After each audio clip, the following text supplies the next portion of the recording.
The tyranny of a king, when power corrupted a nation's soul. Imagine this. You are a Roman noble, your family name etched into the history of the empire, your toga proudly adorned with the purple stripe of nobility. Tonight, you've received an invitation and honor to dine with Emperor Caligula himself. As you approach the grand palace, your heart swells with pride. But something isn't right. A knot of unease tightens in your stomach as you pass the guards, their silence deafening, their eyes averted. Inside, the thick scent of incense can't mask the palpable tension in the air. You enter the hall, where the empire's elite are gathered: senators, military commanders, wealthy merchants. They stand stiffly, eyes nervously cast downward. Then the emperor enters. But this isn't the Caligula you've heard of. This man has a maniacal gleam in his eyes, his every movement exuding an unsettling energy. "My friends," his voice booms, sending a chill through the room. "Tonight, we shall test your loyalty in ways you can't even fathom. Tonight, we shall see how far each of you is willing to go to prove your devotion to me."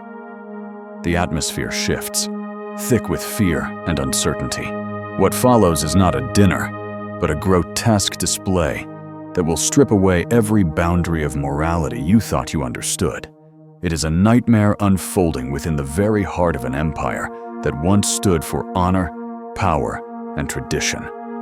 A king has fallen into madness, and with him, the empire that once upheld the highest ideals. What follows in the coming moments will forever alter your perception of power, loyalty, and what it means to serve a man who holds absolute control over your life, your dignity, and your soul. Before we dive deeper into this dark legacy, let us pause for a moment to reflect on the lessons history holds. If you're intrigued by unraveling the hidden truths of the past, understanding the darker sides of human nature, and seeing how power can twist the human soul, subscribe, and share your thoughts in the comments below. Let's continue this unsettling journey through history together. The man behind the madness, how the rise of Emperor Augustus corrupted a future tyrant. To understand how a man once hailed as a savior of Rome could transform into a tyrant whose name would be etched in history with revulsion, we must first trace the events that molded the ruler who would descend into madness. Caligula, born Gaius Julius Caesar, Augustus Germanicus in 12 CE, was the son of the celebrated General Germanicus, a man revered by the people and the army alike. Caligula's early years were spent in the shadows of his father's legacy, but it was also marked by the affection of the Roman legions. As a child, he was given the nickname Caligula, or Little Boots, after the miniature soldier's gear he wore while accompanying his father on military campaigns. He was, in many ways, the darling of the army, a mascot whose presence brought joy to the soldiers. But this idyllic image was shattered by a brutal reality. When Caligula was just 7 years old, a tragedy struck that would shape the rest of his life. His father, Germanicus, died under mysterious circumstances, with many suspecting that it was no natural death, but a calculated murder orchestrated by Emperor Tiberius, the reigning emperor and Caligula's uncle. The truth of his father's death remains uncertain, but the suspicion that Tiberius had poisoned Germanicus to eliminate a political rival would forever cast a dark shadow over the young Caligula's life. Not only was his father taken from him, but his family was subjected to the cruelty of Tiberius's paranoia. His mother, Agrippina the Elder, was exiled, and his brothers disappeared into the suffocating prison of imperial politics, many of them dying under mysterious circumstances or in exile. Imagine being a young boy, aware that your very existence could be snuffed out at any moment, that every knock on the door could signal your doom. The political machinations of the imperial family were more than just news for Caligula. They were an ever-present nightmare, The trust that a child needs to grow and thrive was replaced by fear, distrust, and the cold realization that loyalty could be a death sentence. What does a child become when the most basic human bonds, those with family, are ripped away, and loyalty is reduced to a weapon used for manipulation? When Tiberius died in 37 CE, Caligula ascended to the throne, the next emperor of Rome. The people were desperate for change. Under Tiberius, the empire had languished in secrecy and isolation. The emperor, a reclusive figure who trusted no one and ruled with a tight grip. The Roman people, exhausted by the paranoia and cruelty of the previous regime, welcomed Caligula with open arms, hopeful that he would bring a breath of fresh air to the empire. For the first few months of his reign, he lived up to the people's expectations. He was generous, charismatic, and full of promises. He pardoned exiles, granted rewards to the loyal, and restored honor to the families of those who had fallen out of favor under Tiberius. The masses adored him, believing they had found the emperor. They had longed for a ruler who would usher in a new era of prosperity and justice. But lurking beneath the surface was a darkness that no one could foresee. A shift in Caligula's behavior began after a severe illness struck him in late 37 CE. Ancient sources tell of a fever so intense that it brought the entire empire to a halt, with the people of Rome holding their breath, praying for the emperor's recovery. When Caligula emerged from his illness, he was not the man who had charmed the people in the early days of his reign. Something had broken within him, and that fracture would grow, spreading through every aspect of his reign. Historians have long debated the cause of Caligula's transformation. Some suggest that the illness left permanent neurological damage, altering the emperor's mind forever. Others argue that it was simply the breaking point for a man who had already been shaped by the trauma of his childhood. Regardless of the cause, the change was unmistakable. The warmth and generosity that had endeared him to the people faded away, replaced by cruelty, excess, and depravity. Where once he had been promising, he became unpredictable. The emperor, who had once been the people's hope, now seemed consumed by a desire for power that went beyond even his imperial station. Caligula's descent into madness was not a single dramatic event. It was a slow erosion of the very moral fabric that had once defined Rome. The veneer of civilization that had once shielded the empire from chaos began to peel away, and in its place, Caligula's true nature emerged a ruler who cared only for domination and control. His actions, once seemingly benign, began to reveal the darkness at the heart of his reign. Power, once the means to create stability, had now become a tool for self-gratification, and with it, Rome's soul began to decay. What had happened to this once promising leader? Was this the inevitable consequence of the unchecked power he now wielded? Could the trauma of his early life, the brutal murders of his family, have twisted him beyond repair? Or was this madness always lurking beneath the surface, waiting for the right moment to break free? Whatever the cause, Caligula's early reign proved to be nothing more than a facade, a short-lived period of generosity that masked the horrifying cruelty that would come to define his rule. It was only a matter of time before his madness would consume him completely, dragging the empire with it. The emperor's descent, a kingdom of fear and desire. What followed the emperor's transformation was not merely the misrule of an isolated madman, but the unraveling of an entire empire's social and moral fabric. Once the symbol of Roman glory, the imperial palace became a place of unimaginable debauchery, ruled by a man whose lust for power and pleasure knew no bounds.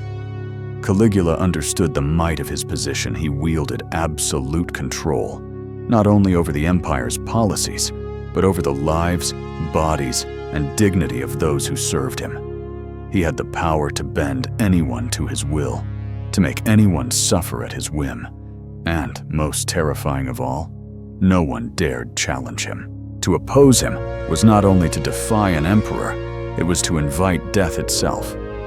His sexual demand soon became his most effective weapon. For Caligula, power was not just about ruling an empire. It was about breaking the spirit of those who thought themselves powerful. He twisted the very meaning of dominance. His sexual appetite, far from being a private matter, became a public spectacle. Female servants, those who had once been trusted attendants to the imperial family, were summoned to his private chambers, where they were forced to perform degrading acts that stripped away every shred of their dignity. No longer merely subjects to an emperor, they became objects, mere playthings for his twisted whims. But the horror did not stop with the servants. Caligula turned his sights on the very families that had once been pillars of Roman society. The wives and daughters of the empire's elite were no longer safe from his depravity. They were summoned to his bedchamber under the guise of political discourse, only to find themselves trapped in a nightmare where their compliance meant survival and refusal meant the obliteration of their families. Caligula understood that by humiliating the wives and daughters of Rome's most powerful men, he could strip them of their honor and, by extension, their power. One particularly shocking account speaks of how Caligula forced senators to bear witness to the sexual degradation of their own wives. It wasn't enough to degrade them in private. He needed to see them broken, to watch as they were humiliated in front of their husbands, their families torn apart by his will. The emperor would call these men to private gatherings, where he would force their wives to perform various humiliating acts in front of their helpless husbands. It wasn't merely about physical abuse, it was about psychological annihilation. Caligula's goal was clear. He sought to emasculate the most powerful men in the empire, rendering them impotent, not just in the political arena, but in their very homes. It wasn't just a display of power, it was a personal vendetta, a vindictive pleasure taken from the destruction of those who dared hold authority. The psychological damage inflicted by these acts was as profound as the physical abuse. The families involved were left shattered, their honor forever tarnished. For the men forced to watch, the agony was compounded by the knowledge that any protest, any resistance, would result in the immediate execution of their entire family. They were powerless to stop the destruction of everything they had worked for, a cruel reminder that Caligula's power could reach into even the most sacred corners of their lives. For these men, there was no escape. To oppose Caligula was to choose death, and to submit was to surrender to the destruction of their very identities. But the emperor did not stop there. His cruelty knew no bounds, and soon the public sphere would become as twisted as his private desires. Political gatherings, once centers for discourse and decision-making, were transformed into horrific spectacles where senators, military commanders, and the elite were forced to witness the degradation of their families as part of the emperor's twisted games. These gatherings were no longer about the future of Rome or its governance. They were debasing shows designed solely to feed Caligula's insatiable lust for control. The political elite, those who once commanded the respect of the empire, found themselves reduced to mere puppets in a grotesque theater of power. Religious ceremonies, which had long held the sacred purpose of upholding Rome's traditions and honoring the gods, also fell prey to the emperor's perversion. Caligula, ever the narcissist, proclaimed himself to be a living god. His influence extended into every part of Roman life, even the most hallowed rituals. Priests and priestesses, once revered for their vows of chastity and sacred duty, were forced into sexual rituals to honor him. These ceremonies, which had once been solemn, were transformed into degrading orgies, meant to solidify Caligula's self-proclaimed divinity and power. What had once been sacred was now profaned, and the very fabric of Roman society which had long prided itself on its commitment to the gods, became another tool in the emperor's arsenal of control. By perverting both religion and politics, Caligula ensured that no corner of Roman life remained untouched by his depravity. The sacred and the secular became inseparable under his rule, and the empire that had once been built on honor, valor, and tradition was now a kingdom of fear and desire. The emperor's palace had become a macabre playground for his most perverse fantasies, where every aspect of life was warped to serve his whims.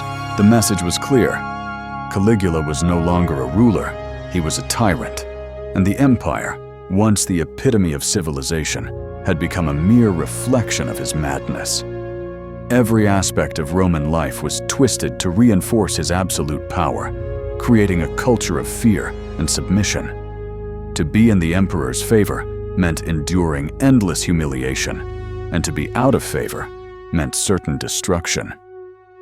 For Caligula, the true test of loyalty was not devotion to the state, but submission to his will.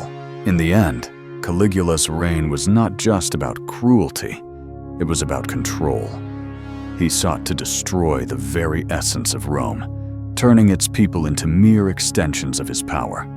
And in doing so, he created an empire where fear reigned, and his desire was the ultimate law. The price of absolute power. Lessons from Caligula's reign. As we look back on the reign of Caligula, we are confronted with uncomfortable, even disturbing truths about the nature of power and corruption. What was once a seemingly promising rule, filled with hope and potential, devolved into a nightmare, a tyrannical descent driven by unchecked desires, manipulation, and violence. Caligula's transformation from a seemingly benevolent leader to a man driven by his darkest impulses is not just a historical curiosity. It is a chilling reminder of the dangers inherent in absolute power. Caligula's rise to the throne was marked by initial promise. He was seen as a beacon of hope after the isolation and paranoia of Tiberius' rule. But his reign soon revealed a far darker truth. The absolute power he wielded did not refine his character, it exposed his deepest flaws. As his behavior grew more erratic, the empire found itself spiraling into a dangerous abyss of excess, fear, and cruelty. In the emperor's unchecked freedom to do as he pleased, we see the very essence of tyranny. What Caligula's reign teaches us goes beyond the obvious consequences of absolute authority. It underscores the psychological devastation inflicted on those who are forced to live under such power. The brutal violence was only the surface. The true horror lay in the psychological toll it took on everyone around him. The senators, military leaders, and even Caligula's own family were not immune to the decay that power brought. To exist under such an oppressive regime meant becoming complicit in cruelty, if only by bearing silent witness to it. Caligula did not just dismantle the empire's social order, he dismantled the very humanity of the people around him. Imagine the weight of living under a ruler who could turn your family's honor into a mere spectacle for his amusement, who could reduce even the most powerful men in the empire to nothing more than passive spectators of their own degradation. The very fabric of Roman society was torn apart, as trust was shattered and personal dignity was ground under the wheels of absolute power. The men and women who were once proud, powerful figures in Rome's political and military landscape found themselves helpless, caught in the jaws of Caligula's insatiable lust for control. The consequences of Caligula's reign, the corruption of a society, the destruction of families, the erosion of honor were felt long after his death. Rome, once the epitome of civilization, was consumed by the madness of one man. The empire did not just lose an emperor, it lost its moral compass. What followed was a ripple of corruption that spread far beyond Caligula's reign, a reminder of how fragile even the greatest empires are when power goes unchecked. Today, we must ask ourselves, how often do we ignore the warning signs of corruption around us? How frequently do we turn a blind eye to the misuse of power, whether in politics, business, or society? Caligula's reign reminds us that, if left unchecked, power can corrupt even the most noble of systems, turning them into instruments of oppression and fear. It forces us to confront the uncomfortable truth that without vigilance, even the most civilized societies can fall prey to the darkness within their leaders. Caligula's legacy is not merely a story from the past, it is a cautionary tale for our times. The events of his reign echo through the ages, challenging us to reflect on the true cost of unchecked power. If we are to prevent history from repeating itself, we must engage with the darkness of human nature honestly and courageously. Only by acknowledging the frailty of power and recognizing its potential for corruption can we ensure that the atrocities of the past stay where they belong in the past. This is the true lesson of Caligula's reign. Without constant reflection and vigilance, power will always seek to consume us, just as it consumed him. So, as we've seen, the reign of Caligula was a chilling testament to the corrupting influence of unchecked power. It's a dark reminder of how quickly an empire, and indeed humanity itself, can descend into unimaginable depravity when one individual's madness is given free rein. The untold stories of survival and suffering within Caligula's palace paint a grim picture of an era defined by fear, exploitation, and the utter breakdown of moral boundaries. Now, I'd love to hear your thoughts on all of this. What struck you most about Caligula's reign? What questions do you have? Let's discuss it in the comments below. It's fascinating to unravel these historical mysteries together. And if you found this video insightful, please hit that subscribe button so you won't miss any future explorations into the darker corners of history. We have so much more to uncover. Finally, make sure to tune in for part 2, where we'll delve even deeper into the consequences of Caligula's actions and explore the forces that ultimately led to his downfall. Trust me, you won't want to miss it.